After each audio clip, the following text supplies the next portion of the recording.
Hello friends, good morning. How are you? I hope आप लोग बहुत अच्छे होंगे और आपकी स्टडी भी बहुत अच्छे तरीके से चल रही होगी। प्रीवियस लेक्चर में हम लोग हेनरीज लॉ के बारे में डिस्कस कर चुके हैं। आज हम लोग वेपर प्रेशर के बारे में डिस्कस करेंगे और देखेंगे कि वेपर प्रेशर कौन कौन से फैक्टर पर डिपेंड करता है। इन सब के बारे में आज हम लोग डिस्कस करेंगे। इसके बाद हम लोग देखेंगे कि आखिर रॉल्ट लॉ क्या कहता है। तो चलिए without wasting time I come on the topic vapour pressure. सबसे पहले हम ये जानेंगे कि आखिर वेपर प्रेशर कहते किसको है। तो नाम से पता चल रहा है कि वेपर के द्वारा लगाया गया प्रेशर, ठीक है, वेपर के द्वारा जो प्रेशर एक्सर्ट किया जाता है उसी प्रेशर को हम क्या करते हैं, वेपर प्रेशर कहते हैं। ठीक है, अब क्वेश्चन ये अराइज होता है कि आखिर ये वेपर प्रेशर एक्सर्ट कहां पर होता है। ठीक है, वेपर प्रेशर का मतलब क्या हो गया कि pressure exerted by the vapour on the surface of the liquid, that is called vapour pressure. इसे हम वेपर प्रेशर का नाम देते हैं। ठीक है, जैसे एग्जांपल अगर कहा जा रहा है यहां पर कि we have to take a beaker, हम कोई बीकर ले लेते हैं, कोई कंटेनर ले लेते हैं। ठीक है, अब ये कंटेनर क्या है, it is filled with water, और ये क्या है, वाटर से क्या है, फिल्ड है। ठीक है, हम क्या करते हैं, एक बीकर लेते हैं और ये बीकर जो है वो 100 मिलीलीटर वाटर से फिल्ड है। ठीक है, 100 मिलीलीटर वाटर से फिल्ड है। अगर इस वाटर को हीट किया जाए, तो हम जानते हैं कि ये वाटर क्या होगा, वेपर में चेंज हो जाएगा। ये क्या होगा, वेपर में चेंज हो जाएगा। लेकिन वेपर में चेंज होने के बाद क्या ये वेपर इस लिक्विड के सरफेस पर प्रेशर एक्सर्ट कर पाएगा? तो आंसर क्या होगा, नहीं। क्यों नहीं होगा? क्योंकि ये जो वेपर जो है वो टोटल अमाउंट ऑफ वेपर, वो वेपर क्या होता है, एस्केप कर जाता है। क्यों एस्केप कर जाता है? क्योंकि ये जो कंटेनर है वो क्या है, ओपन कंटेनर है। ठीक है, मतलब ऊपर से खुला हुआ है। जब ये ऊपर से खुला हुआ है तो वेपर का फॉर्मेशन तो हो रहा है, लेकिन ये वेपर क्या हो रहा है, ये वेपर ओपन कंटेनर होने के कारण ये बाहर की ओर निकल जाता है। ठीक है, बाहर की ओर निकल जाता है, इसी कारण यहां पर प्रेशर एक्सर्ट नहीं हो पाता है। ठीक है, लेकिन अगर यही कंटेनर हम क्या करते हैं, इस कंटेनर को हम क्लोज करते हैं, अगर हम क्या करते हैं, इसी कंटेनर को हम क्या करते हैं, क्लोज करते हैं। ठीक है, तो जब इस कंटेनर को अगर हम क्लोज करेंगे, ठीक है, तो क्लोज करने के बाद अगर वाटर को हम हीट कर रहे हैं, अगर वाटर को हीट किया रहा है क्लोज कंटेनर में, तो हम जानते हैं कि वाटर तो वेपर में चेंज होगा ही। वाटर क्या होगा, वेपर में चेंज होगा ही। लेकिन ये वेपर जो है वो एस्केप नहीं करेगा, मतलब बाहर की ओर नहीं निकलेगा। ठीक है, तो बाहर की ओर जब नहीं निकलेगा तो होगा क्या, ये बाहर नहीं निकलेगा, बल्कि क्या होगा, यहां पर, ठीक है, बाहर जब नहीं निकलेगा तो ये वेपर जो है, ये वेपर क्या होगा, ऊपर कंटेनर जिस ढक्कन से ढका हुआ है, ठीक है, जिस ढक्कन से ढका हुआ है वहां पर से टकरा कर वो क्या होगा, फिर नीचे की ओर रिटर्न बैक आएगा। ठीक है, तो ये प्रेशर यहां से क्या होगा, ये जो वेपर प्रेशर है, वेपर जो है, वेपर का जो फॉर्मेशन हो रहा है वो वेपर क्या होगा, ऊपर की ओर मूव करेगा, है ना, ऊपर की ओर मूव करेगा। ऊपर की ओर मूव करने के बाद ये इस कंटेनर से क्या होगा, स्ट्राइक करेगा, इस कंटेनर से आकर टकराएगा। टकराने के बाद वो क्या होगा, रिटर्न बैक आएगा। ठीक है, वो रिटर्न बैक आ रहा। यही प्रेशर जो रिटर्न बैक आया और रिटर्न बैक आने के बाद लिक्विड के सरफेस पर एक प्रेशर एक्सर्ट किया। ठीक है, जब यही प्रेशर क्या होता है, जब यही प्रेशर कंटेनर के ढक्कन पर जाकर टकराता है, ठीक है, टकराने के बाद वो क्या होता है, रिटर्न बैक आता है। और रिटर्न बैक आने के बाद, ठीक है, रिटर्न बैक आने के बाद ये क्या करता है, इस लिक्विड के सरफेस पर एक प्रेशर क्या करता है, एक्सर्ट करता है। ठीक है, क्या करता है, प्रेशर एक्सर्ट करता है। ठीक है, इसी प्रेशर को हम क्या करते हैं, वेपर प्रेशर का नाम देते हैं। ठीक है, इसी प्रेशर को हम क्या करते हैं, वेपर प्रेशर का नाम देते हैं। ठीक है, तो यानी इसका मतलब क्या हो गया, वेपर प्रेशर कहते हैं किसे, वेपर प्रेशर का मतलब क्या होगा, the pressure which is exerted by the vapour. ठीक है, कहा जा रहा है the pressure which is exerted by the vapour, ठीक है, on the surface of the liquid, that is called the vapour pressure. इसे हम वेपर प्रेशर का नाम देते हैं। ठीक है, इसे हम वेपर प्रेशर का नाम देते हैं। अब इसमें क्या है, अब इसमें एक सेंटेंस आ रहा है, अब इसमें एक सेंटेंस आ रहा है। क्या सेंटेंस आ रहा है कि vapour pressure exerted on the surface of the liquid, ये लिक्विड के सरफेस पर क्या करता है, प्रेशर एक्सर्ट करता है। लिक्विड के सरफेस पर क्या करता है, प्रेशर एक्सर्ट करता है। तो अब हमें यहां जानना है कि आखिर ये लिक्विड के सरफेस पर वेपर प्रेशर क्यों एक्सर्ट कर रहा है। ठीक है ना, आखिर यहाँ पर वेपर प्रेशर जो एक्सर्ट हो रहा है वो इसके सरफेस पर क्यों एक्सर्ट हो रहा है, तो इसका रीजन क्या है, जो ध्यान दीजिए। ये आपका क्या है, कंटेनर है, कंटेनर है। इस कंटेनर में क्या है, एक लिक्विड फिल्ड है, इस कंटेनर में क्या है, एक लिक्विड फिल्ड है। ठीक है, अब सोचिए, जब लिक्विड फिल्ड है, जब इस कंटेनर में लिक्विड फिल्ड है, तो ये लिक्विड का जो पार्टिकल होगा, जो मॉलिक्यूल होगा, वो यहां पर भी होगा, मॉलिक्यूल यहां पर भी होगा, यहां पर भी होगा, यहां पर भी होगा, यहां पर भी होगा, यानी हर जगह होगा। ठीक है, यहां पर क्या होगा, जो अगर पहले किसी कंटेनर में, अगर किसी कंटेनर में अगर लिक्विड लिया गया है, लिक्विड लिया गया है, ठीक है, तो इस लिक्विड का मॉलिक्यूल क्या होगा, वो क्या होगा, हर जगह होगा, हर जगह होगा, और इवेन इसके सरफेस पर भी होगा, इवेन इसके सरफेस पर भी होगा। ठीक है, तो हम यहां पर बात करेंगे वैसा मॉलिक्यूल का, लिक्विड के वैसा मॉलिक्यूल का जो मॉलिक्यूल लिक्विड के सरफेस पर मौजूद है, और जो लिक्विड क्या है, जो लिक्विड क्या है, इनसाइड द सरफेस मौजूद है, सरफेस के अंदर मौजूद है। ठीक है, तो हम क्या करते हैं, यहां पर दो मॉलिक्यूल का बात करते हैं। एक मॉलिक्यूल जो क्या है, लिक्विड के अंदर है, और एक मॉलिक्यूल क्या है, जो लिक्विड के सरफेस पर मौजूद है। ठीक है, हम यहाँ पर दो तरह के लिक्विड मॉलिक्यूल पर कंसीडर करेंगे। ठीक है, अब देखते हैं कि आखिर वेपर प्रेशर जो है इसके सरफेस पर क्यों लगता है। ठीक है, लिक्विड के सरफेस पर क्यों एक्सर्ट करता है ना, तो ध्यान दीजिए। तो अभी मैंने क्या बताया कि हमें क्या करना है, दो तरह के लिक्विड मॉलिक्यूल पर कंसीडर करना है। एक मॉलिक्यूल जो क्या है, इस लिक्विड के अंदर मौजूद है, ठीक है, और एक लिक्विड जो है, एक लिक्विड मॉलिक्यूल जो है ना, एक मॉलिक्यूल जो है वो क्या है, सरफेस के ऊपर है मौजूद, यानी सरफेस पर मौजूद है, लिक्विड सरफेस पर।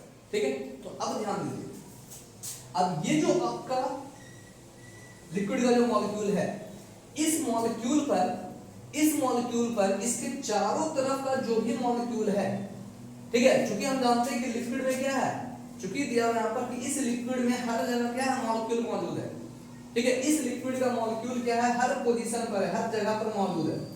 ठीक है, तो ये क्या कर रहा है कि जब ये मॉलिक्यूल पर अगर हम कंसीडर करें, किसी एक मॉलिक्यूल पर अगर हम कंसीडर करें इनसाइड द कंटेनर, अगर कंटेनर के अंदर जो लिक्विड मौजूद है, उस लिक्विड के अंदर किसी एक मॉलिक्यूल की अगर हम बात करें, ठीक है, तो इस मॉलिक्यूल पर इसके चारों ओर जो भी मॉलिक्यूल मौजूद है, इसके चारों ओर जो भी मॉलिक्यूल मौजूद है, ये मॉलिक्यूल क्या करेगा, अपना फोर्स क्या करेगा, इस पर एक्सर्ट करेगा।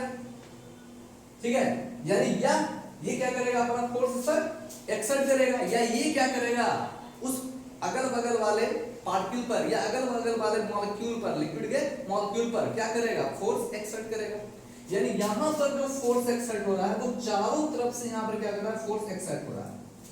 ठीक है, ये जो इनसाइड द वाटर मॉलिक्यूल्स, क्योंकि जो मॉलिक्यूल वाटर के अंदर है, लिक्विड के अंदर है, उस मॉलिक्यूल पर चारों तरफ से, ठीक है, उसके चारों तरफ का जो मॉलिक्यूल है, हाँ, चारों तरफ जो मॉलिक्यूल है, उस चारों तरफ के मॉलिक्यूल से इस पर क्या होता है, pressure, that is force exert होता है। ठीक है, दैट इज फोर्स एक्सर्ट होता है। सोचिए कि ये जो फोर्स एक्सर्ट हो रहा है, इसके चारों तरफ से फोर्स एक्सर्ट हो रहा है, तो जब चारों तरफ से फोर्स एक्सर्ट हो रहा है, तो इस पर लगने वाला फोर्स क्या होगा, निश्चित रूप से ज्यादा होगा, निश्चित रूप से क्या होगा, ज्यादा होगा। क्यों, क्योंकि इस पर जो फोर्स काम कर रहा है, चारों तरफ के मॉलिक्यूल के द्वारा फोर्स काम कर रहा है।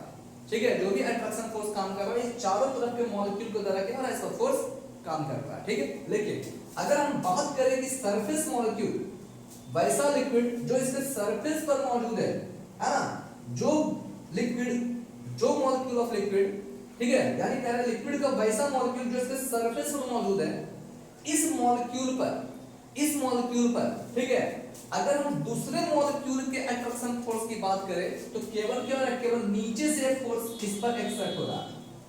ठीक है, यानी इस मॉलिक्यूल पर, वो मॉलिक्यूल जो वाटर के सरफेस पर मौजूद है, तो इस मॉलिक्यूल पर दूसरे मॉलिक्यूल के द्वारा केवल सरफेस केवल सरफेस के तरफ से फोर्स एक्सर्ट हो रहा है, क्योंकि ये सरफेस से क्या है, टच किया हुआ। ठीक है, तो इस मॉलिक्यूल पर जो फोर्स काम कर रहा होगा केवल सरफेस मॉलिक्यूल से जो टच है, सरफेस से जो मॉलिक्यूल टच है, उसी मॉलिक्यूल के द्वारा इस मॉलिक्यूल पर फोर्स एक्सर्ट किया जा रहा होगा। यानी यहाँ पर जो फोर्स एक्सर्ट हो रहा है, इस मॉलिक्यूल पर जो फोर्स एक्सर्ट हो रहा है, वो केवल एक डायरेक्शन से, केवल नीचे से फोर्स एक्सर्ट हो रहा है। ठीक है, बाकी इसके अगल बगल से कोई फोर्स या ऊपर से कोई फोर्स इसका एक्सर्ट नहीं हो रहा। ठीक है, मेरा कहने का मतलब सिर्फ इतना है कि सरफेस, लिक्विड सरफेस पर जो मॉलिक्यूल है उस पर लगता हुआ अट्रैक्शन फोर्स क्या है, बहुत ही कम है। जबकि इनसाइड वाटर जो मॉलिक्यूल मौजूद है, इनसाइड लिक्विड जो मॉलिक्यूल मौजूद है, उस मॉलिक्यूल पर लगता हुआ अट्रैक्शन फोर्स क्या है, बहुत ही ज्यादा है।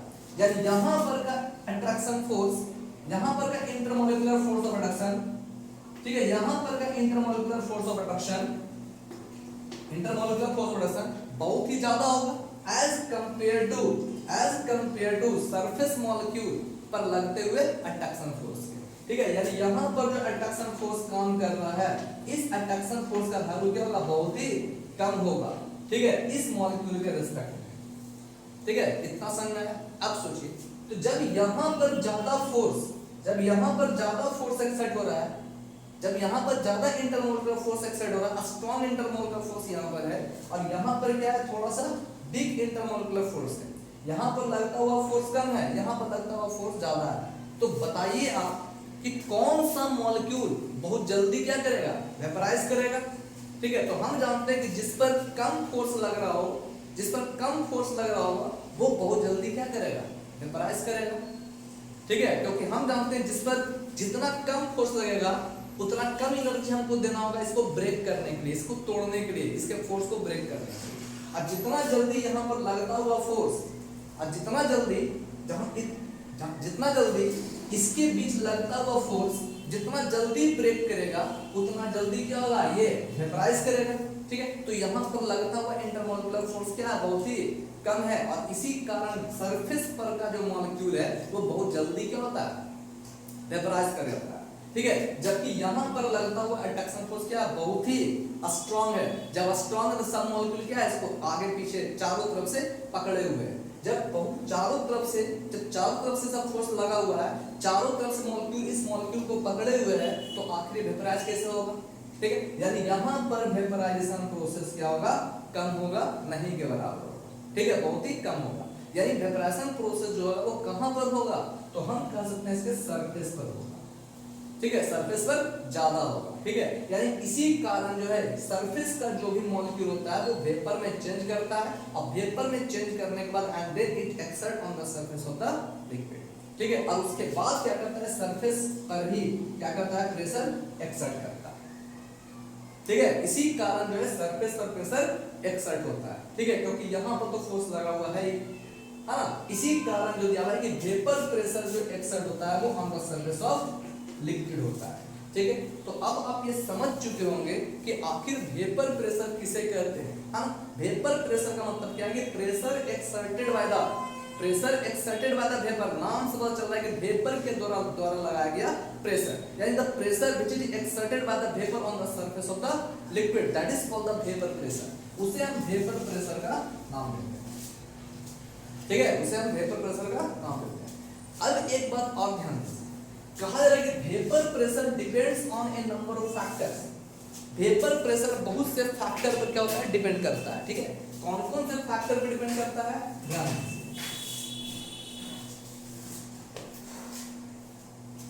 कह रहे हैं पर कि वेपर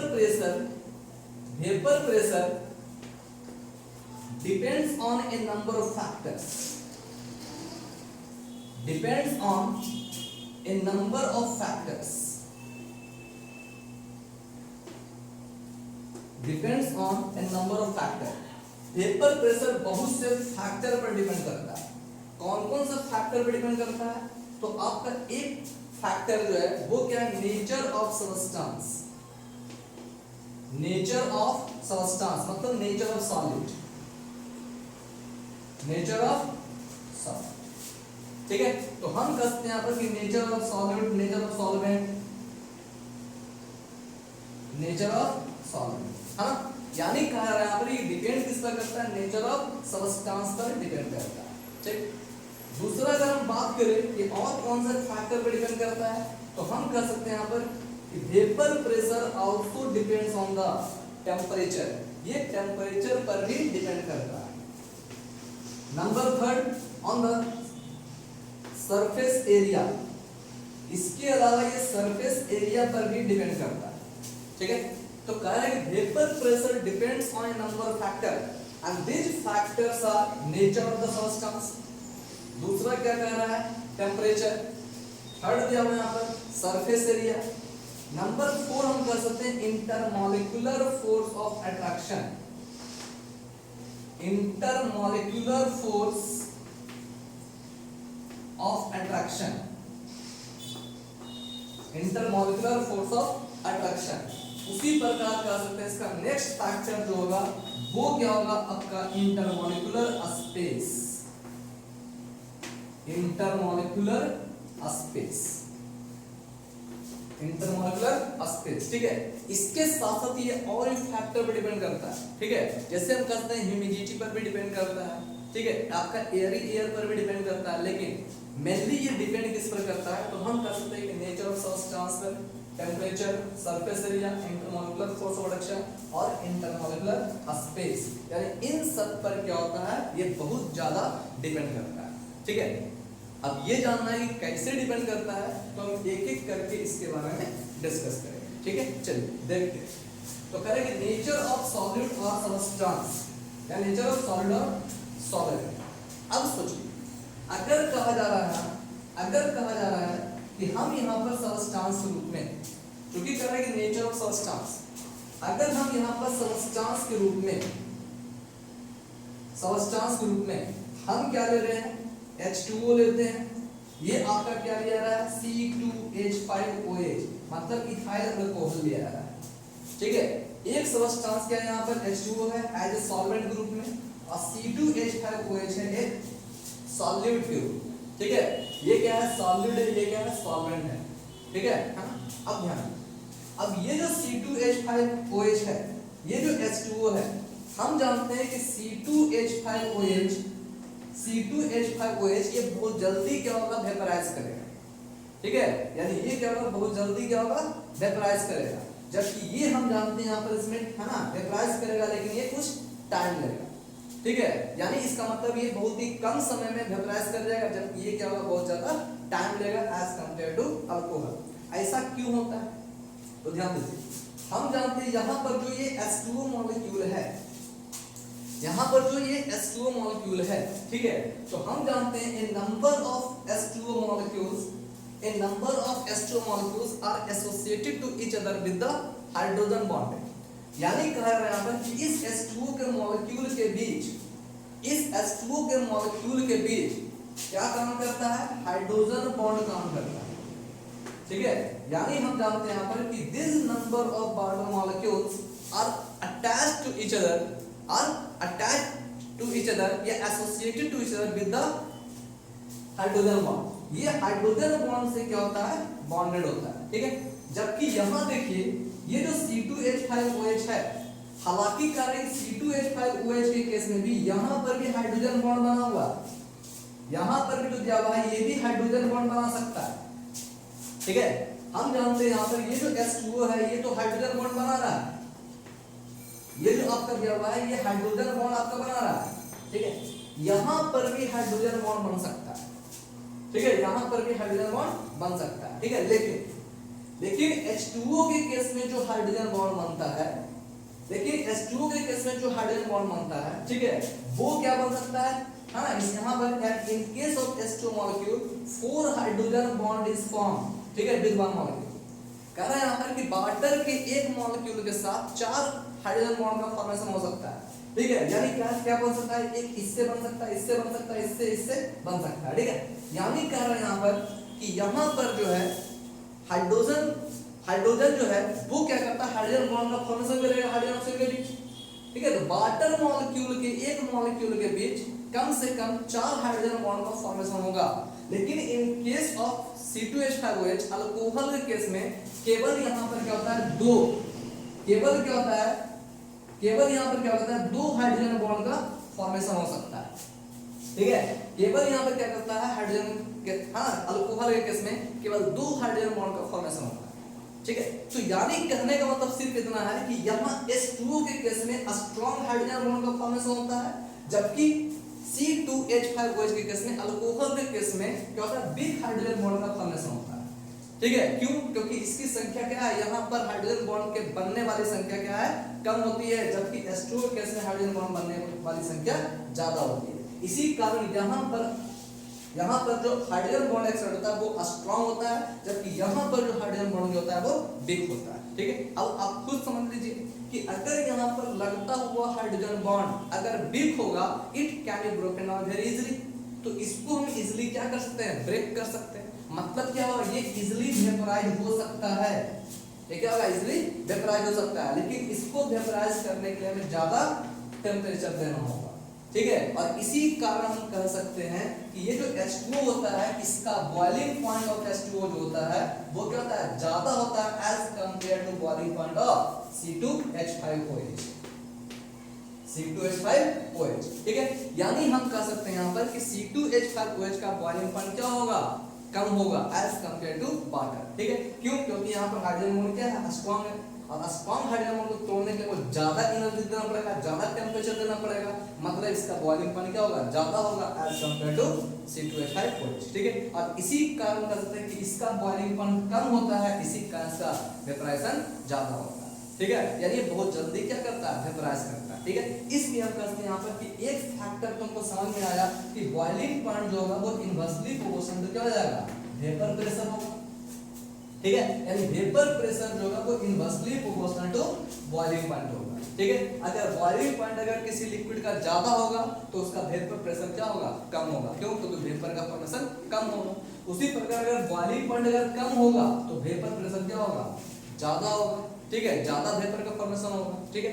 इसलिए हम कह सकते हैं यहाँ पर कि C2H5OH मतलब अल्कोहल का बॉइलिंग पॉइंट क्या होता है, कम होता है, इसी कारण इसका वेपोराइजेशन ज्यादा होता है, ठीक है। इसी का ये ज्यादा वेपर प्रेशर एक्सर्ट करेगा एज कंपेयर टू वाटर, ठीक है। इतना आपको समझ में आ चुका होगा, ठीक है। यानी कहने का मतलब क्या है, सिर्फ आपको एक चीज याद रखना है कि vapour pressure is inversely proportional to the boiling point of the substance, ठीक है। यानी बॉइलिंग पॉइंट पर ये डिपेंड करेगा,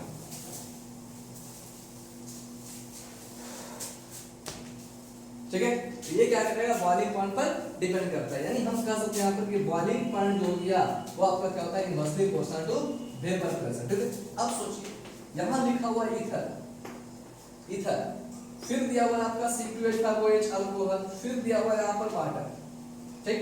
हम जानते हैं यहाँ पर कि ईथर का boiling point only 34 degree Celsius, C2H5OH का कितना होता है 78 डिग्री सेल्सियस, और H2O का कितना होता है 100 डिग्री सेल्सियस इसका बॉइलिंग पॉइंट। अब आप समझ सकते हैं कि सबसे ज्यादा वेपर कौन एक्सर्ट करेगा, तो हम जानते हैं यहाँ पर सबसे ज्यादा वेपर प्रेशर जो एक्सर्ट करेगा वो ईथर करेगा, क्यों?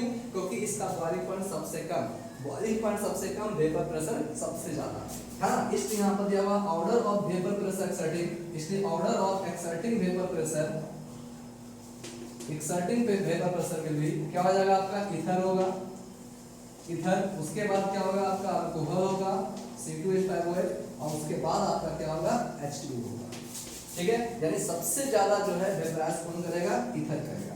तो अब आप ये समझ चुके होंगे कि वेपर प्रेशर किस पर डिपेंड करेगा, तो इसके बॉइलिंग पॉइंट पर डिपेंड करेगा, और बॉइलिंग पॉइंट किस पर डिपेंड करेगा, इसके नेचर ऑफ सब्सटेंस पर, कि किस तरह का लिक्विड लिया गया है, ठीक है। अब देखना है यहाँ पर कि vapour pressure is directly proportional to temperature, directly proportional to temperature.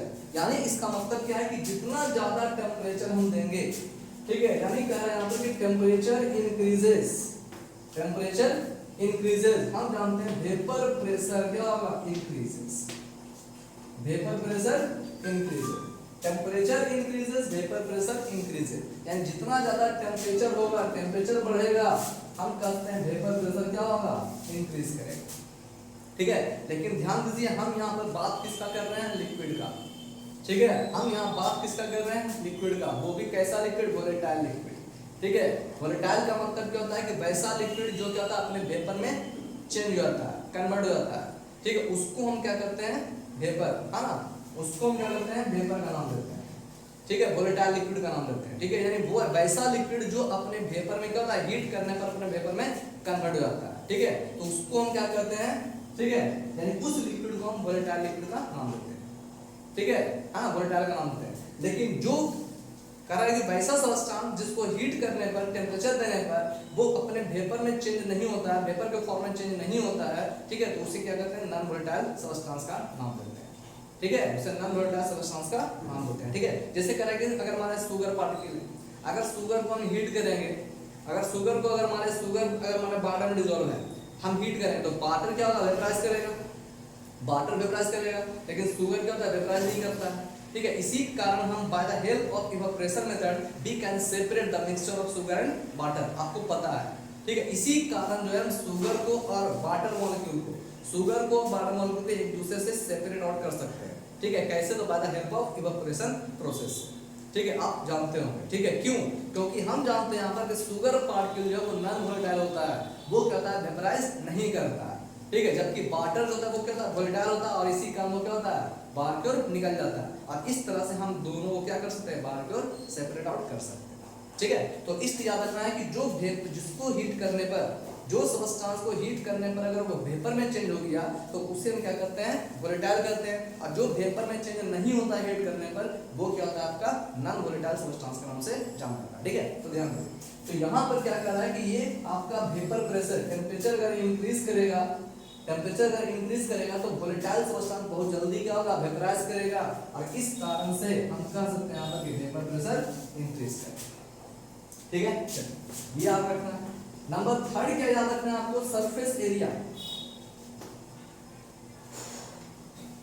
Surface area, surface area का मतलब क्या हो गया कि सरफेस का एरिया, उसको हम कहते हैं सरफेस एरिया, ठीक है, जैसे अभी हम आपको एग्जांपल लिए थे कि कोई कंटेनर है, कोई बीकर है, इस बीकर में क्या है लिक्विड फिल्ड है ना, लिक्विड फिल्ड है, अब सोचिए यहाँ पर जब लिक्विड फिल्ड है तो सोचिए यहाँ पर सरफेस का एरिया ये हो गया आपका सरफेस, ठीक है, सरफेस, अब सरफेस को सोचिए जितना ज्यादा सरफेस होगा, ध्यान दीजिए, हम जानते हैं कि सरफेस का जो मॉलिक्यूल होता है, सरफेस पर का जो मॉलिक्यूल होता है वो बहुत जल्दी क्या करता है वेपराइज होता है, जल्दी बहुत जल्दी इवेपोरेट कर जाता है, हाँ ये बहुत जल्दी क्या होगा वेपराइज करेगा, अपने वेपर में चेंज जाएगा, आपको पता है क्यों, क्योंकि यहाँ पर लगता हुआ अट्रैक्शन फोर्स क्या है कम है as compare to this molecule, इसके बारे में अभी हम लोग डिस्कस किए थे, ठीक है, यानी इस पर लगता हुआ अट्रैक्शन फोर्स ज्यादा है, इस पर लगता हुआ अट्रैक्शन फोर्स कम है, ठीक है, ये हम जानते हैं कि ये क्या होगा आपका बहुत जल्दी वेपराइज करेगा, ठीक है, तो सरफेस का जो मॉलिक्यूल होता है वो बहुत जल्दी क्या होता है वेपराइज कर जाता है, क्यों, क्योंकि इस पर लगता हुआ अट्रैक्शन फोर्स कम होता है,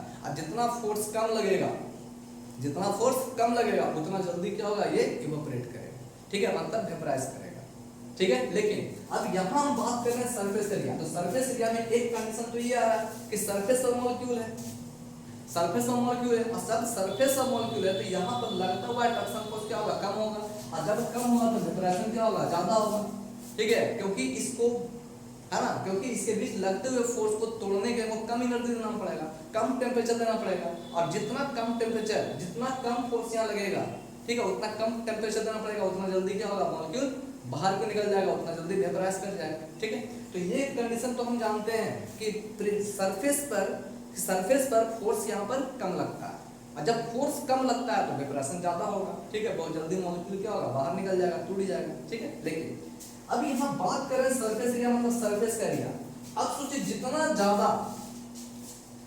ज्यादा सरफेस होगा, हम जानते हैं कि जितना ज्यादा बड़ा सरफेस होगा, ठीक है, सरफेस एरिया जितना ज्यादा होगा, जितना लार्ज होगा, ठीक है, जितना सरफेस एरिया लार्ज होगा उतना ज्यादा मॉलिक्यूल उसके सरफेस पर क्या होगा मौजूद होगा, ठीक है, इसका सरफेस एरिया देखिए क्या हुआ, ये सरफेस एरिया है, ठीक है, मान लेते हैं यहां से यहां तक का सरफेस एरिया कितना है 10 सेंटीमीटर, ठीक है, 10 सेंटीमीटर, तो यानी इसका मतलब है सरफेस एरिया कर दिया हुआ है यहाँ पर, सरफेस का जो लेंथ यहां से यहां तक ये क्या है 10 सेंटीमीटर है, ठीक है, मतलब एरिया का निकालने कितना होगा मान लेते हैं 100 सेंटीमीटर स्क्वायर, ठीक है, तो अब कर रहे हैं यहाँ पर ये 100 सेंटीमीटर स्क्वायर पर जितना बॉटम मॉलिक्यूल होगा पहले वही बॉटम मॉलिक्यूल बाहर निकलेगा, ठीक है, वेपराइज करेगा हीट देने पर, क्योंकि हम जानते हैं यहाँ पर कि जो सरफेस पर जो लिक्विड होता है वही वेपराइज करता है, ठीक है। तो अगर मान लेते हैं कि 100 सेंटीमीटर स्क्वायर एरिया पर 100 सेंटीमीटर स्क्वायर एरिया में जितना वाटर मॉलिक्यूल मौजूद होगा वो उतना ही वाटर मॉलिक्यूल क्या होगा, इवोपरेट करेगा, ठीक। तो सोचिए अगर हम यहाँ पर सरफेस एरिया बढ़ा दें, अगर हम यहाँ पर सरफेस एरिया बढ़ा दें, अब करना है यहाँ पर ये 10 सेंटीमीटर से यहाँ से यहाँ तक का लेंथ है, ठीक है। मान लें इसको बढ़ाकर हम क्या किए 10-20 सेंटीमीटर कर दिए, तो इसका एरिया कितना हो जाएगा 400 सेंटीमीटर स्क्वायर हो जाएगा, ठीक है। अब सोचिए अब 400 सेंटीमीटर स्क्वायर पे जितना वाटर मॉलिक्यूल होगा वो टोटल वाटर मॉलिक्यूल क्या होगा, इवोपरेट करेगा, ठीक है। सरफेस पर जितना मॉलिक्यूल ऑफ वाटर होगा, जितना मॉलिक्यूल वाटर का होगा या लिक्विड का होगा वो उतना मॉलिक्यूल क्या होगा, इवोपरेट करेगा। तो जितना ज्यादा सरफेस एरिया उतना ज्यादा मॉलिक्यूल क्या होगा, इवोपरेट करेगा एट द सेम टाइम, ठीक है, हाँ एट द सेम टाइम। तो सोचिए तो जितना जितना ज्यादा सरफेस एरिया होगा, ठीक है, अगर इसके पास लार्ज सरफेस एरिया है तो उसके पास क्या होगा, लार्ज नंबर ऑफ मॉलिक्यूल्स भी होगा on the surface of liquid, ठीक है। उस सरफेस पर number of molecules of water भी जो होगा वो क्या होगा, ज्यादा होगा, और जितना ज्यादा सरफेस उतना ज्यादा मॉलिक्यूल और उतना ज्यादा क्या होगा, इवेपोरेशन, उतना ज्यादा वेपराइजेशन, ठीक है, और उतना ज्यादा वेपर प्रेशर, ठीक है। तो इसलिए हम कहते हैं यहाँ पर कि सरफेस एरिया अगर इंक्रीज करेगा, अगर सरफेस एरिया इंक्रीज करेगा तो हम कह सकते हैं यहाँ पर उसका वेपर प्रेशर भी इंक्रीज करेगा, ठीक है। इसलिए हम कहते हैं यहाँ पर कि वेपर प्रेशर जो होता है वो डायरेक्टली प्रोपोर्शनल टू क्या होता है, सरफेस एरिया, ठीक है, ऑफ द सब्सटेंस, ठीक है, surface area of the container, ठीक है। यानी कहना यहाँ पर कि vapour pressure is directly proportional to surface area, ठीक है। सरफेस एरिया जितना ज्यादा लार्ज होगा वेपर प्रेशर उतना ज्यादा होगा, ठीक है। वो दिक्कत यहाँ पर समझ गए कि सरफेस एरिया पर किस तरह से ये डिपेंड करता है, ठीक है। चलिए अब हम बात करते हैं, ठीक है, अब हम बात करते हैं इंटरमॉलिक्यूलर फोर्स ऑफ अट्रैक्शन की। इंटरमॉलिक्यूलर फोर्स ऑफ अट्रैक्शन हम जानते हैं कि इंटरमॉलिक्यूलर फोर्स प्रोडक्शन का मतलब क्या होता है, ठीक है। इंटरमॉलिक्यूलर फोर्स ऑफ अट्रैक्शन का मतलब होता है the force exerted between the particles of matter, ठीक है। कह रहा है यहाँ पर कि पार्टिकल्स ऑफ मैटर सब्सटेंस जिस पार्टिकल से मिलकर बना हुआ है उसके बीच, ठीक है, उस पार्टिकल के बीच लगते हुए फोर्स को हम क्या करते हैं, इंटरमॉलिक्यूलर फोर्स ऑफ अट्रैक्शन करते हैं, ठीक है। इंटर का मतलब क्या हो गया, इंटरनली, ठीक है, अंदर छिपा हुआ, ठीक है, मॉलिक्यूल के बीच लगने वाले फोर्स को, ठीक है। यानी किसी मैटर जिस पार्टिकल से मिलकर बना हुआ है उस पार्टिकल के बीच लगने वाले फोर्स को हम क्या करते हैं, इंटरमॉलिक्यूलर फोर्स ऑफ अट्रैक्शन का नाम देते हैं, ठीक है। The force which is exerted between the particles of matter that is called the intermolecular force of attraction, ठीक है। तो ध्यान रखिए अब कर रहे हैं यहाँ पर ये इंटरमॉलिक्यूलर फोर्स ऑफ अट्रैक्शन, यानी इसका मतलब क्या है कि ये जो आपका मॉलिक्यूल है, ठीक है, ध्यान दीजिए यहाँ पर ये जो मॉलिक्यूल है, अभी बताएं वाटर का ये मॉलिक्यूल क्या है, वाटर के अंदर है, ठीक है, वाटर के अंदर है, सस्पेंडेड है, ये सस्पेंडेड मॉलिक्यूल है। अब ये जो मॉलिक्यूल है इस मॉलिक्यूल पर चारों तरफ से क्या कर रहा है, अट्रैक्शन फोर्स लग रहा है, ठीक है। यानी यहाँ पर जो वाटर मॉलिक्यूल होगा इसके द्वारा, यहाँ पर जो वाटर मॉलिक्यूल होगा, यहाँ पर जो वाटर मॉलिक्यूल होगा, यहाँ पर जो वाटर मॉलिक्यूल होगा, ठीक है। यानी चारों तरफ से क्या कर रहा है, इसके हाँ इस पर फोर्स लग रहा है, ठीक है, चारों तरफ से क्या हो रहा है, फोर्स लग रहा है। अब मैंने आपको बताया जितना ज्यादा फोर्स यहाँ पर लगेगा उसको तोड़ने के लिए उतना ज्यादा एनर्जी देना पड़ेगा, ठीक है, उसको तोड़ने के लिए उतना ज्यादा एनर्जी देना पड़ेगा, ठीक है। मतलब क्या होगा, जब तक यहाँ पर ये लगता हुआ ये इन सभी के द्वारा जो फोर्स इस पर एक्सर्ट हो रहा है, इस बीच वाले मॉलिक्यूल पर चारों तरफ से फोर्स लगा हुआ है, अब जब तक चारों तरफ से लगा हुआ फोर्स ब्रेक नहीं करेगा तब तक क्या होगा, ये मॉलिक्यूल बाहर की ओर निकलेगा नहीं, ठीक है। मतलब जब तक ये टोटल मॉलिक्यूल के द्वारा लगाया गया इंटरमॉलिक्यूलर फोर्स जब तक पूरी तरह से नहीं टूटेगा तब तक क्या होगा, ये मॉलिक्यूल बाहर नहीं निकलेगा, ठीक है, बाहर नहीं निकलेगा। तो इसका मतलब क्या हो गया कि जितना ज्यादा intermolecular force of reduction is exerted between the particles of matter, ठीक है, यानी इंटरमॉलिक्यूलर फोर्स ऑफ रिडक्शन जितना स्ट्रांग होगा, इंटरमॉलिक्यूलर फोर्स ऑफ रिडक्शन जो लगा हुआ इंटरमॉलिक्यूलर फोर्स है, हाँ, यानी exerted intermolecular force of reduction between the particles of matter is strong, ठीक है। जितना ज्यादा स्ट्रांग होगा, अगर स्ट्रांग होगा तो उसका वेपर प्रेशर क्या होगा, कम होगा कि नहीं होगा, क्योंकि जब तक ये टूटेगा नहीं तब तक क्या होगा, मॉलिक्यूल वेपर में चेंज होगा नहीं, वेपराइज करेगा नहीं, ठीक है, तो इसका मतलब क्या हो गया, इंटरमोलिकुलर फोर्स ऑफ रिडक्शन होता है वो इनवर्सली प्रोपोर्शनल होता है वेपर प्रेशर होता है। ठीक है, यानी हम कहते हैं यहां पर ये क्या होगा, inversely proportional to intermolecular force of attraction होगा। ठीक है, यानी इंटरमोलिकुलर फोर्स ऑफ अट्रैक्शन ज्यादा होगा तो वेपर प्रेशर क्या होगा, कम होगा। इंटरमोलिकुलर फोर्स यहां पर लगता हुआ फोर्स कम होगा, जैसे यहां पर सरफेस पर लगता हुआ इंटरमोलिकुलर फोर्स कम होता है, कम होता है, इसी कारण क्या होता है, जल्दी वेपराइज करता है। तो जितना फोर्स कम होगा लगता हुआ intermolecular force of reduction between the particles, अगर जितना कम होगा, जितना वीकर होगा उतना ज्यादा क्या होगा, वेपराइजेशन होगा। और जितना स्ट्रांग होगा intermolecular force of reduction exerting between the particles, अगर पार्टिकल के बीच में लगता हुआ अट्रैक्शन फोर्स जितना ज्यादा होगा, जितना स्ट्रांग होगा, वेपर प्रेशर क्या होगा, उतना कम होगा।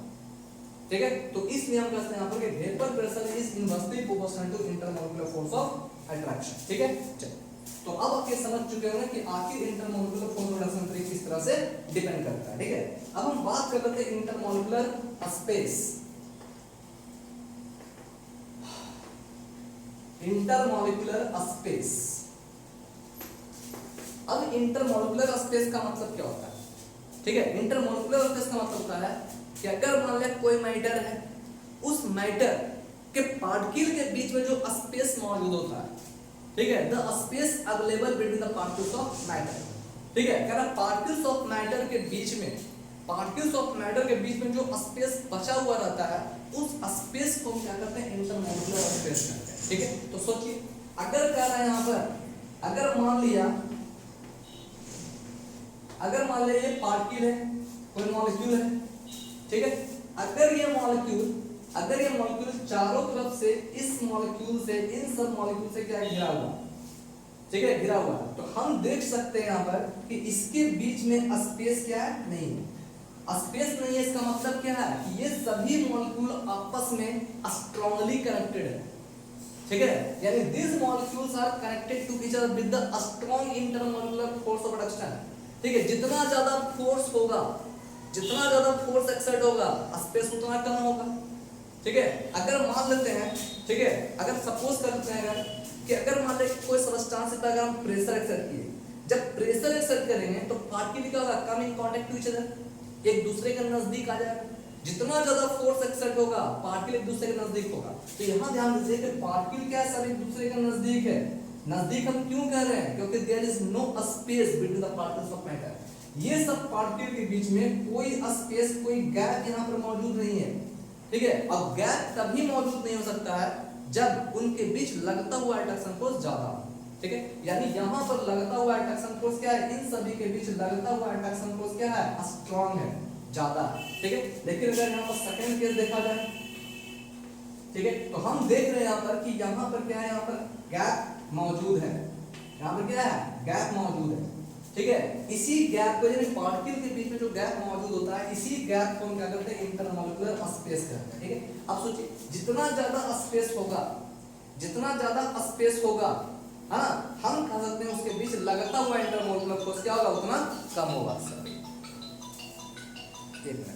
तो कहा जा रहा है यहाँ पर इसके बीच लगता हुआ इंटरमोलिकुलर फोर्स क्या होगा, उतना ही कम होगा। ठीक है, स्पेस जितना ज्यादा होगा, इंटरमोलिकुलर स्पेस क्या होगा, ठीक है, इंटरमोलिकुलर स्पेस जितना ज्यादा होगा, लगता हुआ फोर्स उतना ही कम होगा। ठीक है, इसलिए हम कहते हैं यहाँ पर कि intermolecular force of reduction is inversely proportional to intermolecular space. Space जितना ज्यादा होगा, फोर्स क्या होगा, उतना कम होगा। ठीक है, स्पेस जितना ज्यादा होगा, स्पेस जितना ज्यादा होगा, फोर्स उतना कम होगा, फोर्स जितना ज्यादा होगा, स्पेस उतना कम होगा। ठीक है, तो अभी मैंने क्या बताया कि intermolecular force of reduction is inversely proportional to vapour pressure, inversely proportional to vapour pressure. और हम जानते हैं कि इंटरमोलिकुलर स्पेस होता है वो भी कहता है इनवर्सली प्रोपोर्शनल। इसलिए दोनों से कंपेयर करेंगे तो क्या होगा मेरा कि vapour pressure is directly proportional to the, vapour pressure is directly proportional to intermolecular space. यानी जितना ज्यादा इंटरमोलिकुलर स्पेस होगा, जितना ज्यादा इंटरमोलिकुलर स्पेस होगा, ठीक है, उतना वेपर प्रेशर क्या होगा, ज्यादा होगा। को दिक्कत, यानी जितना ज्यादा इंटरमोलिकुलर स्पेस होगा, वेपर प्रेशर क्या होगा, उतना ज्यादा होगा। ठीक है, अब आप ये समझ चुके होंगे कि आखिर वेपर प्रेशर कौन कौन से फैक्टर पर डिपेंड करता है और कैसे डिपेंड करता है। ठीक है। अब इसके बाद हम देखेंगे कि आखिर रॉल्ट लॉ मेरा क्या कहता है। रॉल्ट लॉ जो है वो भी क्या वेपर प्रेशर से ही रिलेटेड है, लेकिन वो किस तरह से डिपेंड करता है अब हम इसके बारे में डिस्कस करेंगे। ठीक है, तब तक के लिए सेफ रहें, लेकिन प्लीज लाइक शेयर और सब्सक्राइब जरूर करें और एजी केमिस्ट्री के साथ जुड़े रहें। Thank you.